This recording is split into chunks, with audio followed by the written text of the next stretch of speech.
everybody, how's it hanging? I hope you're well. Welcome to part 4 of the Theory ThuggZ series. Thanks to everyone who's tuned into the videos so far and given them a watch, a comment, a share. I really hope you're finding some of this stuff useful. I'm having a lot of fun putting it together. Now, before we do anything today, I want to give a tribute to Mr. Eddie Van Halen.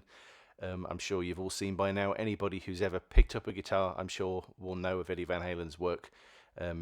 Or at least hopefully you will now. You know, that is the one silver lining when somebody passes away. It brings them to the forefront again, and a whole bunch of people get into them, you know, which is wonderful. It can only be a good thing in that sense. So yeah, I can remember probably 2001, 2002 buying a VHS tape from the music box in Wisbech. Thanks to Dave for selling that to me when I would have been 14, 15, and buying the Live Without a Net concert. And just being in absolute awe of his playing. There's a 14-15 minute long guitar solo on there, which just contains every technique under the sun, a bunch of stuff I'd never seen before, and I still watch it pretty regularly now, and I've watched it a lot this last day or two. So if you've not heard anything by Van Halen before, you may well have still heard of some of his playing. Probably the best example I can think of is Beat It by Michael Jackson, the solo in that. World-class solo, you know, that everybody tries to play at some point, and some of us hopefully eventually get close to it. You know, we'll never quite get there because we weren't him, and we aren't him, and never will be. So a couple of great Van Halen tunes in particular to check out. Jamie's Crying, Ain't Talking About Love, Panama, Jump, Hot for Teacher. There are so many. I'm sure people will say, what about this one? What about this one? You know, I don't think they've got many bad tunes at all, if any.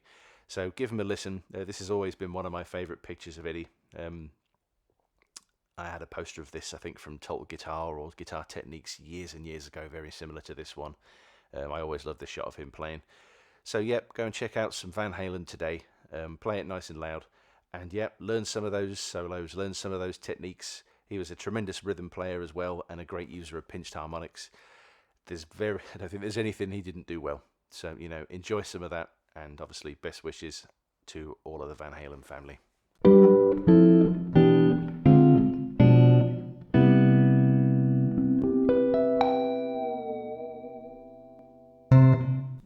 Okay then, so part 4. Thanks ever so much for watching, guys. And again, really appreciate everyone who's subscribed and liked and shared anything. Please do keep suggesting content. I've had quite a few messages about videos that people would like to see. And today I thought I'd finally figure out a bit of screen sharing, and I'd show you the program that I use for everything notation-wise. There are others as well. I'm not saying that this is, you know, the holy grail. I've used this on and off for nearly 20 years now. I first started using it when I was doing GCSE music at school, and I absolutely hated it because I couldn't use it, and the reason I couldn't use it was because I was dismissive and just went, oh, the program's rubbish. Of course it wasn't. It was me that didn't put enough time and effort in, and I use it all the time now, pretty much every day. So it's called Sibelius.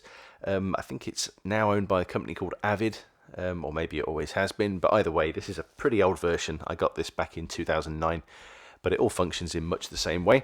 So, note lengths and rest lengths. Now, as you can see here, the reason I've done it like this is because it keeps it really nice and neat, and I can add to things very easily and add them in and take them out as and when I want.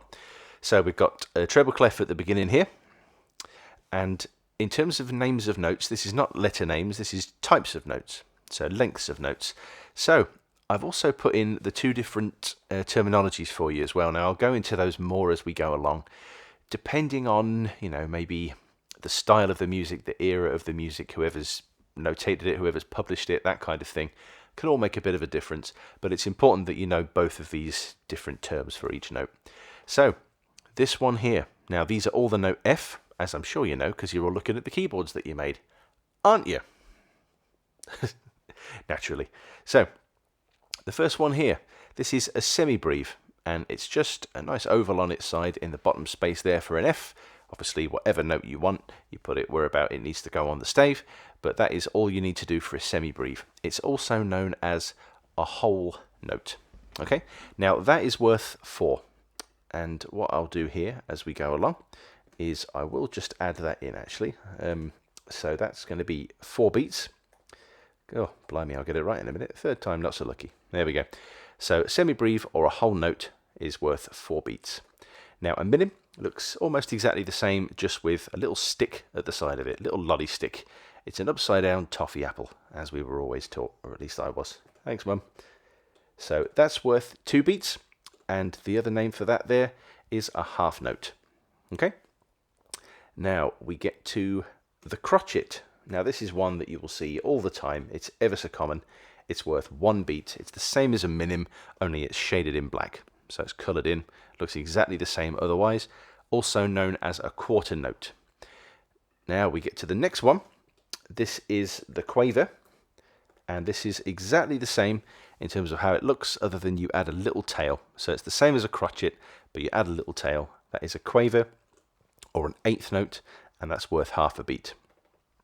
And then finally, last but by no means least, and Eddie Van Halen sure played a lot of these, a semiquaver, exactly the same as a quaver, only you add another tail in, and that's also known as a 16th note. Okay, now this is not to say these are the only note lengths. By far, they're not. You know, there are lots and lots more. These are the most common ones, I would say, and we'll go into other ones in terms of how to write the others and how to use them, and we'll also tie this in with time signatures very soon in a video coming shortly. What I've also done here is I've put the corresponding rests on the stave below. So if you want to do a whole note rest or a semi-breve rest, 4 beats worth, it's a little brick hanging off the 4th line. The half note or minim rest, which is worth 2 beats, sits on top of the middle line. So they're very similar, those. You've got to make sure you don't get those mixed up. The next one, the quarter note or crotchet 1 beat rest, bit of a funny squiggle. That one takes a bit of practice to draw. It's good to just get a bit of paper, a bit of tracing paper, draw 10 of them, draw 20 of them, you'll soon get the hang of it. Good to write things out by hand as well. A nice sharp pencil though, please. Or just, a nice sharp pencil, I'm not backing down. Then we get to an 1/8 note. So this is a number 7 with a kind of little funky little kind of extra ball on the end of the side bit of the 7 there. That is an 1/8 note or a quaver rest worth half a beat. And then finally, for a 16th note or semi-quaver note, a quarter of a beat. Exactly the same, but you just add another little tail underneath. Okay, so I hope this has been useful. Obviously, there's an awful lot to learn in terms of remembering all of these and remembering the note names. There's one thing in particular that I'm going to do, and we are coming up, spoiler, to the time of year. This is how I learned how to put notation onto the guitar. I'm not saying it's the only way or the absolute way, but it certainly helped a lot for me, and I'll explain why very shortly. And you'll even hear, if you listen very carefully, me making a little note on my list of upcoming videos so that I don't forget. Perish the thought. So thanks ever so much for watching, everyone. Rest in peace once again, Eddie Van Halen. Go and listen to some of their stuff. And yeah, thanks for watching. Please do keep commenting, and feel free to hit the old subscribe button if you've enjoyed it. And as always, don't practice too much, you'll only get better. Cheers everyone, all the best.